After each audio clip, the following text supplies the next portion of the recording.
Finish. Oh.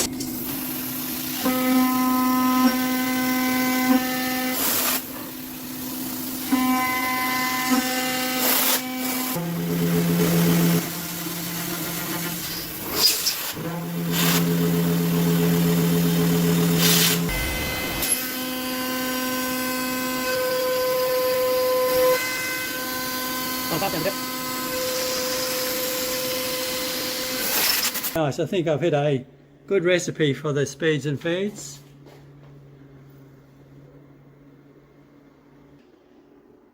Very happy with that. Okay. Fit it to the spindle.